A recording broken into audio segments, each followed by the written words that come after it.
Joining us now to talk about the upcoming trial is Dr. Alan Lincoln, Assistant Professor of Political Science at the University of Alabama. He received his PhD and MA from the University of Massachusetts Amherst and his JD from Albany Law School. So Dr. Lincoln, thank you for being here. Good evening. How are you? I'm great, thank you. Thanks for joining us. The former president now switching out his lawyers a week before the trial, the parting, as you heard, being described as a mutual decision based on a difference of opinion in the strategy going forward. Will his current legal defense team, or his current legal team rather, be able to adequately represent him with such short notice? So I think one of the first things that we need to think about is obviously Mr. Schoen has already been a part of the team, so there's some familiarity there, although it certainly is a concern, the short notice. But more importantly, I think the trial is different, or the Senate trial is different than trials as we normally think about them.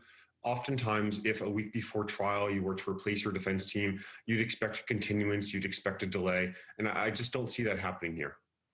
So let's talk about the actual substance of it. What is the point of a second impeachment? If he's convicted, the Senate could ban him from running again. We know that. But won't this be a distraction for lawmakers who are trying to get things done in the first 100 days of a new administration? And doesn't it seem enough that it doesn't seem rather to be enough that enough Republicans to be on board to make it meaningful? So I think the procedural vote advanced by Senator Paul a few days ago signaled strongly what the likely result of the trial was going to be.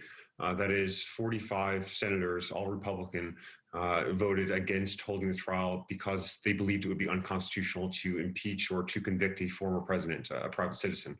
So I think the result is not necessarily in question. For those advancing it, for the Democrats, it's probably or it's likely an aspect of accountability. And then, as you mentioned, it's not as if there's no skin in the game anymore. A Senate conviction followed by a second vote to bar the president from holding office would actually have tangible meaning. Okay, so let's talk about that argument that it's unconstitutional to impeach someone who's no longer in office. Do you think that's a good argument?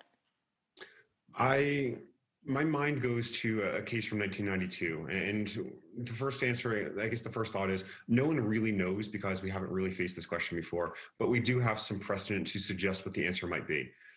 In that case, Judge Nixon, not the president, but Judge Nixon, was being impeached by the Senate. He was in federal prison for a number of crimes, and he argued that a Senate panel under Senate rule had no jurisdiction to try him, that it had to be the full Senate.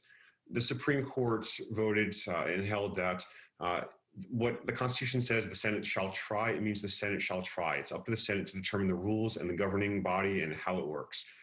So my inclination is to think that even though this is a different proceeding than the last one, it's a different impeachment, it's a different question, the Supreme Court would likely side with the idea that the Senate has the ability to try and it gets to define what that means.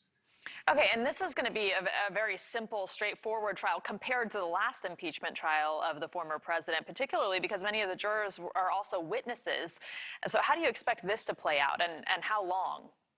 So I think my first thought there is it's actually, I think, going to be a little more complex than we all give it credit for, because the first impeachment of President Trump had a very well-developed record.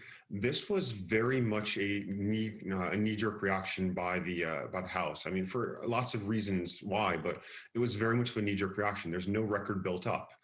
So there's no witness testimony taken. There's no information from federal law enforcement that was provided.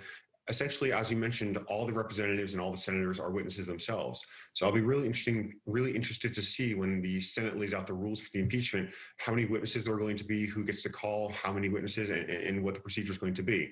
But as you said, the senators are witnesses. One aspect that's always strange, and if you're looking at it from sort of the perspective of the outside observer, the Senate hears the jury, the Senate is the judge because Senator Leahy is going to preside, and then the Senate, as you mentioned, are also sort of fact witnesses because they were in the Capitol. And what about all the video footage of the rioters going into the Capitol, their faces, et cetera? So, I mean, certainly that all that is out there and part of the public record, but it's not yet part of the official record. So if we're looking at what the jury gets to consider, the jury, and this is very much of an idea and a concept that we use in kind of civil and trial juries or civil and criminal juries, is there has to be a record built up. So what evidence is there on the record other than what's been shown on news media and what's been shown with federal law enforcement?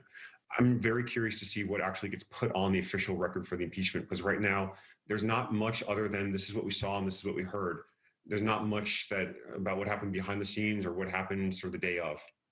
All right, well, we will all be watching this play out. Dr. Ellen Lincoln, thank you very much for joining us tonight. It's a pleasure. Thank you.